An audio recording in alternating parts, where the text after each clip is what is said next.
राहुल गांधी, नीतीश कुमार, राहुल सबको माफी मांगना पड़ेगा। या तो इसको निकालना पड़ेगा और माफी मांगना होगा देश से, नहीं तो देश के हिंदू बता देंगे।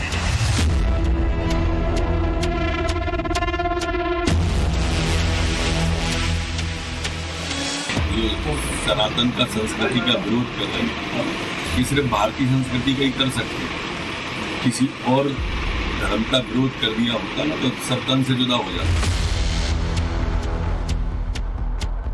वे मूर्ख हैं, उनके ऊपर राष्ट्रद्रोह का मुकदमा चलाना चाहिए, क्योंकि सनातन धर्म को जो बीमारी कह रहा है, सनातन धर्म को जो समाप्त करने की वकालत कर रहा है, वो स्वयं समाप्त हो जाएगा।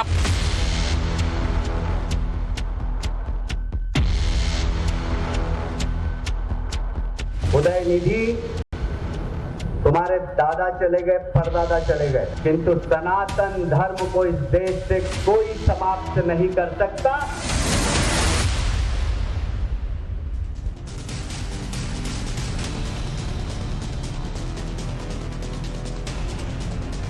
नमस्कार, टाइम्स नाउ और भारत पर देश के सबसे पसंदीदा डिबेट शो राष्ट्रवाद में आपका स्वागत है। आपके साथ मैं हूं राकेश पांडे। राष्ट्रवाद यानी देश से बढ़कर कुछ नहीं। क्या विपक्षी गठबंधन को हिंदुत्व से चिढ़ है? हिंदुत्व पर हमला करेंगे तो क्या 2024 चुनाव जीत जाएंगे? और भारत सनातनी, क्या इसीलिए इस पर चौतरफा वार हो रहा है? उदयनिधि स्टालिन के सनातन खत्म करने वाले बयान के बाद हंगामा शांत होने का नाम नहीं ले रहा। बीजेपी ने इस पर जबरदस्त तरीके से मोर्चा खोल रखा है। गिरिराज सिंह पूरे विपक्षी गठबंधन से माफी की मांग कर रहे हैं, तो देश की 262 बड़ी शख्सियतों ने सीजीआई यानी देश के मुख्य न्यायाधीश को चिट्ठी लिखकर इस पर दखल देने की मांग कर दी है। चिट्ठी लिखने वालों में 14 जज हैं, 130 ब्यूरोक्रेट और सेना के 118 रिटायर्ड अफसर शामिल हैं। कैलाश विजयवर्गीय ने तो यहां तक कह दिया कि उदयनिधि के दादा परदादा चले गए, लेकिन सनातन समाप्त नहीं हुआ। सुनिए। धर्म को खत्म कर देंगे। मैं इस भारतीय जनता पार्टी के मंच से जवाबदारी के साथ कहना चाहता हूं, उदयनिधि, तुम्हारे दादा चले गए, परदादा चले गए, तुम्हारा पूरा खानदान चला जाएगा, किंतु सनातन धर्म को इस देश से कोई समाप्त नहीं कर सकता जब तक हमारे जैसे कार्यकर्ता इस देश के अंदर है, जब तक मोदी जी जैसे नेता इस देश के अंदर हैं, जब तक भारतीय जनता पार्टी के कार्यकर्ता इस देश के अंदर हैं। इस देश में सनातन संस्कृति को खत्म कोई नहीं कर सकता। ये सपना देखने वाले लोगों का सपना हम तोड़ देंगे, खत्म कर देंगे, पर इस देश के अंदर सनातन परंपरा प्रारंभ रहेगी, क्योंकि इस देश की पहचान है सनातन धर्म, इस देश की पहचान। मैं कहा न कि राहुल गांधी, नीतीश कुमार, राहुल सबको माफी मांगना पड़ेगा लालू यादव को, और जैसे छुट्टियां वापस ली वैसे ये भी या तो इसको निकालना पड़ेगा और माफी मांगना होगा देश से, नहीं तो देश के हिंदू बता देंगे। सनातन धर्म पर हमले से संत समाज भी गुस्से में है। जगत गुरु राम भद्राचार्य ने उदयनिधि को मूर्ख बता दिया। उन्होंने यहां तक कह दिया कि जो हमें छेड़ेगा उसे छोड़ेंगे नहीं। इसके साथ ही उदयनिधि के खिलाफ राष्ट्रद्रोह का मुकदमा चलाने तक की उन्होंने मांग कर डाली। सुनिए। वे मूर्ख हैं, तो मूर्खों को कुछ जवाब ही नहीं देना होता। सनातन धर्म शाश्वत धर्म है, वो कभी नष्ट नहीं होगा। उसको नष्ट करने वाले स्वयं नष्ट हो जाएंगे। उनके ऊपर राष्ट्रद्रोह का मुकदमा चलाना चाहिए। उनके ऊपर देश कठोर से कठोर कार्यवाही होनी चाहिए, क्योंकि सनातन धर्म को जो बीमारी कह रहा है, सनातन धर्म को जो समाप्त करने की वकालत कर रहा है, वो स्वयं समाप्त हो जाएगा। आप परिणाम देखिएगा शिवानी जी, उसको कठोर दंड मिलेगा। इन सबके बीच इंडिया गठबंधन में शामिल पार्टियां आलोचना करने की बजाय बचते बचाते बयान दे रही हैं, निजी बयान करार दे रही हैं। कांग्रेस भाषा की आड़ ले रही है तो सपा इसे निजी विचार बता रही है। सुनिए। विचार किसी व्यक्ति का निजी होता है, निजी। किन परिस्थितियों में क्यों ये बयान दिया गया, या कभी भी कोई बयान आता है किसी का भी, तो बिना उसकी गहराई में गए हुए, बिना उसका पता किए हुए तत्काल अगर कोई प्रतिक्रिया देता है तो वो भी कष्टदायी होती है अंतोगत। सनातन धर्म और सनातन संस्कृति हमारे इतिहास, वर्तमान और भविष्य का हिस्सा है। वो युग युगांतर तक चलती रहेगी। कई बार जैसे मुझे कन्नड़ा या तमिल नहीं आती, तो भाषा का अंतर हो तो कई बार भाषा के बोध में कोई शब्द किसी से निकला मैंने नहीं सुना, क्योंकि मुझे भाषा नहीं आती उनकी। देश एक है, सूत्र एक है, पूरा देश कश्मीर से कन्याकुमारी तक एक है, पर सारी भाषाओं का मुझे ज्ञान नहीं। तो किसी व्यक्ति ने कुछ कहा, मैं आपको केवल ये कहूंगा, ये कोई विवाद का प्रश्न नहीं हो सकता। अब सोचिए, देश की सबसे पुरानी पार्टी और रणदीप सुरजेवाला बड़े नेता हैं, बार बार प्रेस कॉन्फ्रेंस करते हैं, वो कहे भाषा का ज्ञान नहीं। 2-3 दिनों से लगातार चैनलों पर यही बातचीत चल रही है, इसी पर डिबेट हो रहा है, उसके बावजूद भाषा का ज्ञान नहीं। आगे बढ़ने से पहले आपके सामने एक आंकड़ा रखता हूं, बहुत ध्यान से देखिएगा। अगले साल आम चुनाव है, बीजेपी की इमेज हिंदुत्ववादी की है, जातियों से ऊपर उठकर हिंदू समाज ने बीजेपी को वोट दिया। कुछ आंकड़े आप देखिए, कहां किस तरीके से बीजेपी को वोट मिले हैं। लोकसभा चुनाव 2019 के ये आंकड़े हैं। उत्तर भारत में 67% हिंदू वोट मिले, पूर्वी भारत में 46%, उत्तर पूर्वी भारत में 73%, पश्चिमी भारत में 56%, दक्षिण भारत में 19%, और पूरे देश का औसत अगर आप निकाल लें हिंदू वोटों का जातियों से अलग हटकर, तो ये करीब 49% के आसपास का है। तो क्या इसीलिए अटैक हो रहा है सनातन धर्म पर, ताकि जातियों में बांट दिया जाए और इसका फायदा मिले? चलिए वो सवाल आपके सामने रखता हूं जिनके इर्द गिर्द आज की चर्चा आगे बढ़ेगी। सवाल पहला ये कि क्या विपक्षी गठबंधन को हिंदुत्व से चिढ़ है? सनातन पर सियासत, क्या ये टाइमिंग की बात है? क्या हिंदुत्व पर हमला करेंगे तभी 2024 जीतेंगे, क्योंकि तभी जातियों में बटेंगे हिंदू वोट? भारत सनातनी क्या इसीलिए चौतरफा वार हो रहा है? और क्या 2024 का एजेंडा सेट हो रहा है? सनातन विवाद सुपरहिट हो रहा है? चलिए आपका परिचय आज के मेहमानों से। राकेश त्रिपाठी हमारे साथ, भारतीय जनता पार्टी के नेता और प्रवक्ता स्टूडियो में मौजूद है। संजय सराफ जो कि स्पोक्स पर्सन है आरएलजेपी के। उदित राज जी कांग्रेस पार्टी के नेता हमारे साथ जुड़े हुए हैं। किशोर तिवारी जी जो कि शिवसेना के नेता है। बादल देवनाथ जी टीएमसी पार्टी के नेता। आप सभी का बहुत बहुत स्वागत है। उदित राज जी, मैं आपसे शुरू करता हूं। कांग्रेस इस देश की सबसे पुरानी पार्टी, रणदीप सुरजेवाला न जाने कितनी प्रेस कॉन्फ्रेंस कर चुके होंगे। 2-3 दिनों से यह पूरा मामला चल रहा है टेलीविजन पर, उदयनिधि स्टालिन के बयान को लेकर पूरा हंगामा। उसके बावजूद ये कहें कि भाषा अलग हो सकती है। मैंने ध्यान से सुना नहीं, मैंने समझा नहीं। अरे सीधे एक लाइन में आलोचना कर देते, बात खत्म।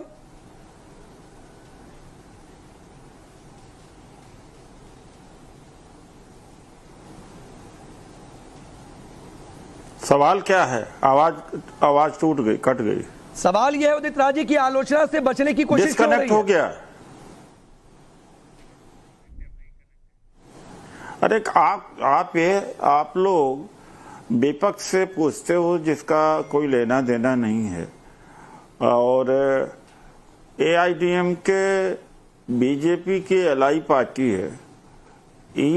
एआईडीएमके से तो खंडन करवा नहीं रहे, डीएमके नहीं डीएमके। तो कांग्रेस इसके ऊपर क्यों कुछ बोलेगी?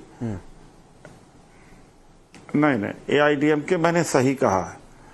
डीएमके से तो दो हाथ करने की इनकी क्षमता है नहीं।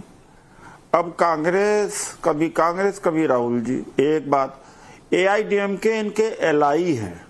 इनका कल से ही या परसों से ही डिबेट में है कि कांग्रेस चुप क्यों है, राहुल गांधी जी क्यों नहीं बोल रहे हैं, इंडिया अलायंस क्यों चुप है। अरे भाई, इंडिया अलायंस चुप है, आपके अलायंस वाले क्यों चुप पड़े हुए हैं? इस सवाल का जवाब कल से मैं पूछ रहा हूं, बीजेपी वाले दे नहीं पा रहे। हमका अपने साथ सहयोगियों से तो साथ ले नहीं पा रहे हो, आप गैरों से बात कर रहे हो। एक बात, दूसरी बात है कि आप डीएमके से बात करो। उनकी अगर विचारधारा अलग न होती तो कांग्रेस की विचारधारा होती तो कांग्रेस ही न होते हो।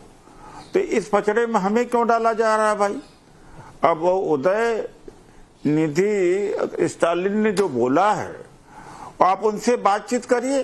ठीक। और आप उनसे नहीं उदित जी बिल्कुल उनसे बातचीत कर रहे हैं। वो तो ताल ठोकर 2-3 बार बयान दे चुके कि मैंने सनातन को खत्म करने की जो बात कही वो बिल्कुल ठीक कह दी।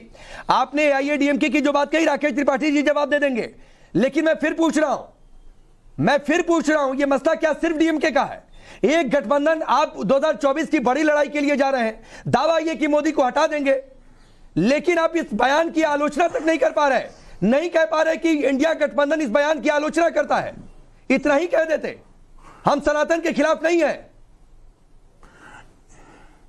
अगर नहीं आप अगर इसमें जाएंगे तो बीजेपी को जवाब देते नहीं बनेगा। मिजोरम और नागालैंड का बीजेपी के नेता अध्यक्ष कहें कि खूब बीफ खाओ, सस्ता बीफ देंगे, तब तो उनकी ही पार्टी के लोग कह रहे हैं, तो क्या उनके लिए महंगा नहीं पड़ेगा?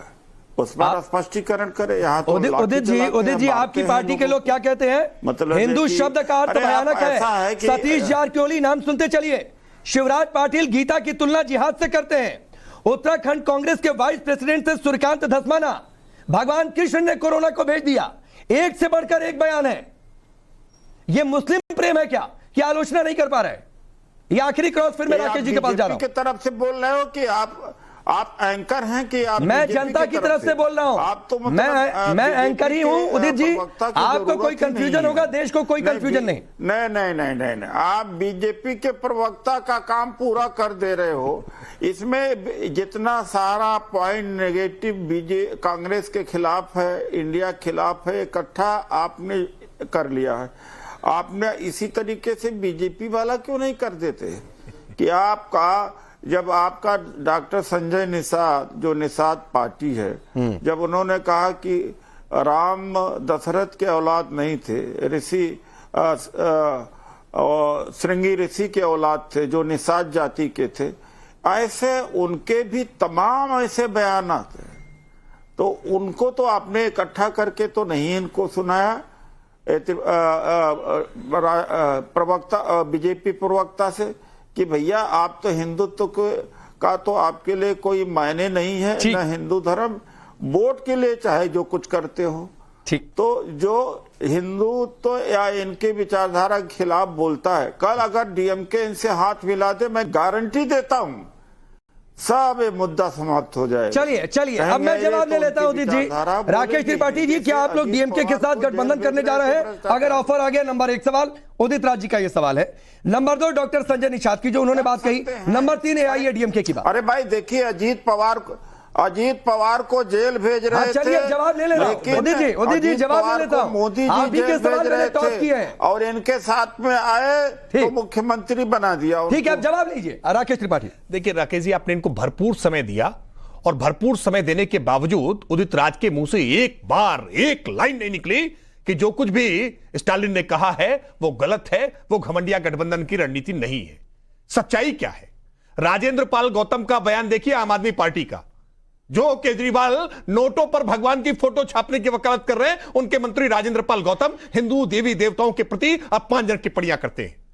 बिहार के मंत्री प्रोफेसर चंद्रशेखर रामचरितमानस को लेकर के अपमानजनक टिप्पणियां करते हैं। समाजवादी पार्टी के महासचिव स्वामी प्रसाद मौर्य रामचरितमानस और तुलसीदास जी को लेकर के अपमानजनक टिप्पणियां करते हैं, हिंदू धर्म पर अपमानजनक टिप्पणियां करते हैं।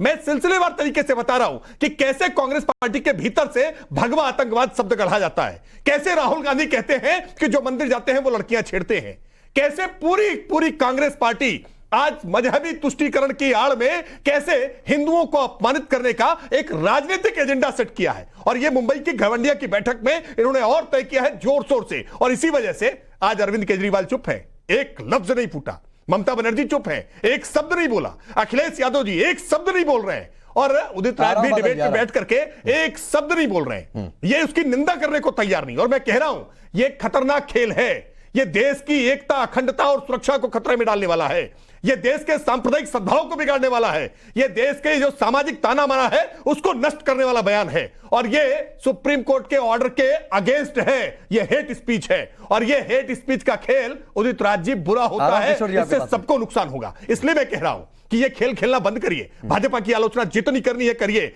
जितने सवाल पूछने पूछिए। मैं जानता हूं कि प्रधानमंत्री नरेंद्र मोदी जी के प्रति आपके मन में ईर्ष्या है, नफरत है, और इसीलिए आप लगातार प्रयास करते हैं। भाजपा को गाली देने से आपके मंतव्य पूरे नहीं हो रहे थे, तो आपने जानबूझ करके सनातन पर हमला शुरू किया है, हिंदू पर हमला शुरू किया है, लेकिन देश इसको स्वीकार नहीं करेगा। आपने सवाल पूछा डीएमके से संबंध को लेकर के, गारंटी के साथ कह सकता हूं राष्ट्रीय जनतांत्रिक गठबंधन में कोई राजनीतिक दल रहते हुए देश की सनातन सभ्यता पर, संस्कृति पर, संस्कारों पर प्रहार नहीं कर सकता है। पहले कोई नहीं कर सकता, पहले कर सकता नहीं, बिल्कुल नहीं, अलग रह करके करेगा। भारतीय जनता पार्टी इस बात की गारंटी है कि हमारे साथ अगर कोई रहेगा तो वो भारतीयता के खिलाफ नहीं जा सकता है, धर्म के खिलाफ नहीं जा सकता है, सनातन के खिलाफ नहीं जा सकता है। ये गारंटी है। ये उदित राज भी हमारे साथ थे।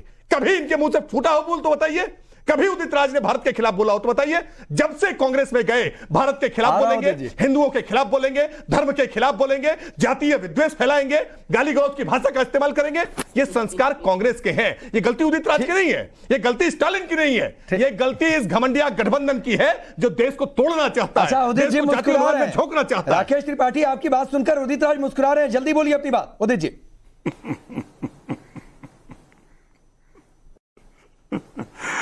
ये जो बीजेपी के साथ में है वो चाहे कुछ भी करे, हिंदू धर्म के खिलाफ बोले और गौमांस परोसने की बात करे, भारत के खिलाफ बोले, सब ठीक है। जो कांग्रेस के साथ में है वो देशभक्त भी उसको ये देशद्रोही कहेंगे। मेरे एक बात का जवाब नहीं दिया, इनका क्या नैतिक अधिकार है कांग्रेस से या टीएमसी से किसी से पूछने का? अरे इनके एलआई नहीं खंडन कर रहे हैं भाई। अरे आपका तो बोलने का अधिकार ही नहीं है राकेश जी, आपका एआईडीएम के खंडन नहीं कर रही है। पूरा एनडीए एकजुट है, पूरा एनडीए एकजुट है इस मसले पर। देश को खंडित करने का षड्यंत्र तो केवल घमंडिया का है। आप भारत जोड़ो यात्रा के नाम पर भारत को तोड़ने का षड्यंत्र रच रहे हैं, जातियों में विभाजित करने का षड्यंत्र रच रहे हैं। आप दूसरे से करा रहे हो। अरे इसका कोई नहीं, मैं तो तारीफ कर रहा था उदित राज जी आपकी कि भाजपा में रहते हुए आपने भी कभी ऐसा नहीं बोला। ये कांग्रेस में जाकर होता क्या? अच्छा, मैं आगे बढ़ता हूं उदित जी, मैं आता हूं राकेश त्रिपाठी, मैं आपके पास भी आता हूं। रुक जाइए, 3 मेहमान अभी वेट कर रहे हैं। उदित जी 3 मेहमान अभी वेट कर रहे हैं, मैं सबसे एक टिप्पणी ले लूं। ठीक है, ठीक है। पांडे जी ने भी आपसे सवाल पूछा था कि राकेश त्रिपाठी जी जवाब दीजिए आईडीएमके के ऊपर। आप उस सवाल को टाल गए, नहीं जवाब दे रहे। मैं तो सबसे सवाल पूछता हूं उदित जी, पूरा राष्ट्रीय जनतांत्रिक गठबंधन में एकजुट है करता है। अच्छा रुक जाइए, बादल देवनाथ जी कहा दिया, रुक जाइए, बादल देवनाथ जी, ममता बनर्जी ने भी कहा कि टिप्पणी नहीं करनी चाहिए थी, आलोचना नहीं की, निंदा नहीं की, और इसकी बजाय आपके नेताओं के, कई नेताओं के बयान है। महुआ मोइत्रा कहती है मां काली मीट खाने वाली है, इस तरीके के बयान आते हैं। इसलिए आईडीएमके के खिलाफ न खड़ा हो कांग्रेस और टीएमसी। उदित जी रुक जाइए, उदित जी क्या वाह उदित जी एक मिनट, बादल देवनाथ पहले मैं कहना चाहता हूं, पहले ये सनातन धर्म को कौन मिटा सकता है? जहां प्रकृति जो शिव है, जो सृष्टि को रक्षा करते हैं भगवान विष्णु, और सृष्टि को बनाते हैं भगवान ब्रह्मा, इनको कौन मिटाएगा? और दीदी का बात है, दीदी तो स्टालिन जी के साथ फोन में बात भी किया, ट्वीट भी किया, और स्टालिन को जी कहा जो आपका जो पुत्र है उनको बोलिए, ऐसा नहीं बोलना चाहिए सनातन धर्म के बारे में, क्योंकि मैं भी सनातन धर्म का सम्मान करता हूँ। खुद दीदी ने कहा, अतः दीदी के बारे में ऐसा झूठ नहीं बोलना चाहिए। और तीसरा जो बात है, वो पूरे देश में हिंदू ध्रुवीकरण करने का कोशिश कौन किया? और राकेश जी को मैं पूछना चाहता हूँ, आप इतना सनातन करते, एक बार बता दीजिए तो। भगवान शिव का प्रणाम मानते, भगवान विष्णु का प्रणाम मानते, सरस्वती माता, काली माता, दुर्गा माता, लक्ष्मी माता, ब्रह्मा जी का प्रणाम मानते, गणेश जी का प्रणाम मानते, एक बार किसी का बोल दीजिए। आप तो सनातन धर्म के बारे में ठीका ले लिया। मैं सारे जितना आरएसएस का स्वयंसेवक है, मैं सबको बोल रहा हूँ, एक बार बता दीजिए। और राम के साथ सिया राम बता दीजिए। सीता माता को जुड़ के सिया राम बोलिए, सिर्फ जय श्री राम नहीं, सिया राम बोलिए। मैं आपको अरे सुनिए बादल देवनाथ जी, मैं आगे बढ़ूंगा, सुनिए मैं आगे बढ़ूंगा सर। प्रधानमंत्री मोदी अयोध्या कहते, सुन लीजिएगा बयान उठा के, जो उन्होंने मंच से बोला था जय जय सिया राम ही बोला था, आप लोग सुनते नहीं है। होमवर्क नहीं करते, दिक्कत इस बात को लेकर है। नहीं, मैं तो जय श्री राम के नारे लग जाए तो ममता बनर्जी चिढ़ जाती है। जो बयान इनका आया उसमें आलोचना निंदा का एक शब्द नहीं सुनने को आया। चलिए पूरे बंगाल और बंगाली लोग अच्छा रुक जाइए, विश्व में सबसे ज्यादा वो ठीक है सर, वो ठीक है। कोर्ट तक को इंटरफेयर करना पड़ा था, कोर्ट तक को इंटरफेयर करना पड़ा था दुर्गा मूर्तियों के विसर्जन को लेकर। मत खुलवाइए बात, वोट मांगते भगवान विष्णु शोभा यात्रा निकले तो किन मोहल्लों से होकर ना निकले, ये बयान मुख्यमंत्री की ओर से दिए जाते हैं। चलिए ठीक है, ठीक किशोर तिवारी जी, एक मिनट किशोर तिवारी जी, आपकी पार्टी तो जबरदस्त हिंदूवादी, हिंदू छवि वाली, स्टालिन से बात हुई, आलोचना की खुले मन से किशोर तिवारी। मैं भगवान विष्णु का ठीक है सर, थोड़ा सर धर्म बादल जी को बोलने प्लीज, धर्म पर बादल जी बोल रहे हैं किशोर तिवारी। आरएसएस जितना हाँ ये देखो, हाँ थोड़ा बादल जी में बात रख लेता हूँ। हमारा पक्ष ने सार्वजनिक तौर पर इस टिप्पणी की आलोचना की, हमने हमारा विरोध भी बताया, लेकिन मैं देख रहा हूं कि पार्टियों के कोई नेता कोई वक्तव्य करते हैं इंडिया अलायंस के 28 पार्टियों के, तो बीजेपी टूट पड़ती है। तो ऐसा है नेताओं की वो व्यक्तिगत राय है, लेकिन सनातन धर्म या हिंदू धर्म को कोई मिटा नहीं सकता और इंडिया अलायंस की ये भूमिका नहीं है, ऐसा तो स्पष्ट कर दिया गया है। अब उन्होंने भी कहा कि मैंने नरसंहार की बात नहीं की है, मैंने खत्म करने की बात नहीं की है, लेकिन उन्होंने कहा कि विषमता और छुआछूत को खत्म करना चाहिए। सनातन को खत्म करने का एजेंडा है, ये क्लियर बात कही है किशोर जी। मैं आ रहा हूं संजय सराफ जी, मुझे मेरी पूरी बात तो करने दो। अच्छा रुक जाइए, संजय सराफ जी एक आंकड़ा है, अरे रुक जाइए भाई, रुक जाइए किशोर जी, रुक जाइए, मैं आ रहा हूं। संजय सराफ जी, क्या ये जातियों में बांटने की कोशिश है, इसीलिए इस तरीके का स्टेटमेंट, और इसीलिए विपक्षी गठबंधन के जितने दल हैं खुलकर आलोचना नहीं कर पा रहे? इनको डर सता रहा है। हमारा नेतृत्व माननीय नरेंद्र मोदी जी कर रहा है, इनका ना नीति है ना नियत है, इसीलिए ये फ्रस्ट्रेटेड हो चुके हैं। मेरे को ये वर्ड नहीं बोलना चाहिए, जब ये मेरे सनातन पर उंगली उठाएंगे मैं मजबूर हूं ऐसी बात करने पर। मेरे को तो समझ नहीं आ रहा है, यहाँ माइग्रेटरी कैरेक्टर के जो नेता बैठे हैं, एक दिन एक पार्टी में होते हैं, वहां से नेता बनते हैं, फिर दूसरी पार्टी में जाते हैं, जब एक जगह होते हैं वहां एक बात करते हैं, दूसरी जगह दूसरी बात करते हैं। सनातन की जो बात करता है, सनातन को कौन निकालेगा? सनातन के बारे में अगर बात करने वाली बात है, 80% लोगों के पास कल वोट लेने के लिए जाना है, वो सनातनी लोग हैं, वो पूरे देश के हिंदू हैं, सनातनी हिंदू हैं, वो दिखाएंगे इनको वोट देने के टाइम, जब ये बताएंगे कि हम आपको इस देश से हटाएंगे। इनकी औकात है हटाने की, मुगल तो नहीं हटा पाए, अब ये हटाने की औकात में है, और इसमें प्रॉपर एजेंडा बना है, कोई विजन डॉक्यूमेंट नहीं है। यही विजन डॉक्यूमेंट है कांग्रेस का, यही विजन डॉक्यूमेंट है, और इंडिया नहीं है ये। इंडिया गठबंधन का कोई ठीक, मैं आ रहा हूँ, इंडिया गठबंधन का कोई फैसला है। ठीक है, उदित राज जी 2004 में बीजेपी को 23 तो 2019 के चुनाव में 44% ओबीसी वोट मिले, कांग्रेस को 2004 में 24% ओबीसी वोट थे, 2019 में सिर्फ 15%। तो क्या यही पूरा खेल है क्या? और आपको पता है कि भारत किस तरीके से सनातनी है, लंबा इतिहास है, तो इसलिए अटैक करो, जातियों में बांटो।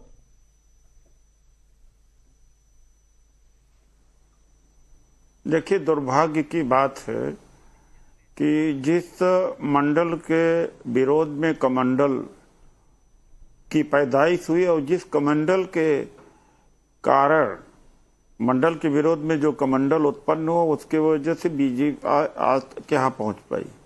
ये विपक्ष की और कांग्रेस की भी विफलता रही कि मंडल और कमंडल दोनों को एक होने दिया। ये कोई न कोई हमारी कमी रही होगी, वरना पिछड़ों को तो बीजेपी के साथ तो जाना ही नहीं चाहिए। चाहे वो कमी इस बयान से पूरी हो जाएगी। हिंदुओं पर अटैक करें, हिंदू धर्म पर बोले। अरे आप सुनिए तो, उस समय जब ये पिछड़ों को आरक्षण मिला था तो जिसका विरोध बीजेपी आरएसएस ने किया था और अडवाणी जी ने उसका किया था, तब क्या हिंदू नहीं थे? ओबीसी को जब फायदा देना होता है, जब ओबीसी का जनगणना कराना होता है तो बीजेपी विरोध करती है, तब ये सनातनी हिंदू नहीं होते, वोट लेने के लिए ओबीसी अपना बना लेते हैं। जब ओबीसी को लाभ मिलता है तो उसके विरोध में खड़े हो जाते हैं। ये सब ओबीसी समझ रहा है, इसीलिए घबराए हुए है। ओबीसी भी खिसका हुआ है। ओबीसी पूरा जगह नहीं है, जिस दिन पूरा जगह रहे अच्छा, ओबीसी खिसका हुआ है। बीजेपी का नाम इस देश से हमेशा के लिए मिट जाएगा। राकेश त्रिपाठी, ओबीसी खिसका हुआ है, बीजेपी का नाम हमेशा के लिए मिट जाएगा।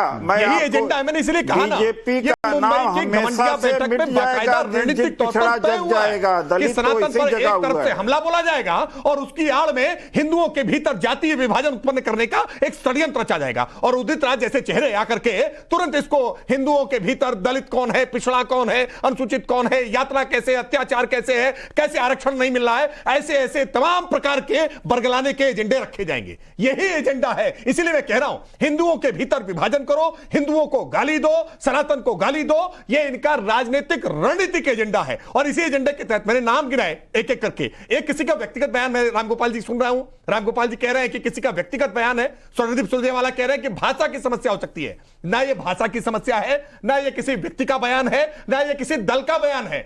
ये सामूहिक तौर पर इस पूरे घमंडिया गठबंधन की एक रणनीति है। और ये रणनीति बहुत पहले से हमने देखी है ना, कैसे भगवा आतंकवाद गढ़ा इन्होंने, कैसे अलग अलग समय पर बार बार हमने देखा सनातन की सरकार आ जाएगी। ये बात मल्लिकार्जुन खड़गे कह रहे हैं, मल्लिकार्जुन खड़गे कह रहे हैं कि अगर भाजपा को वोट दिया तो सनातन की सरकार आ जाएगी।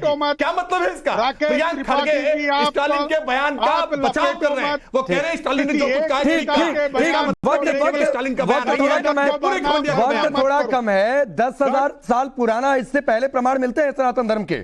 कई बार कोशिशें हुई, कई बार इस तरीके से हमले हुए, लेकिन सनातन धर्म अपनी जगह था। पॉलिटिक्स को इससे दूर रखिए।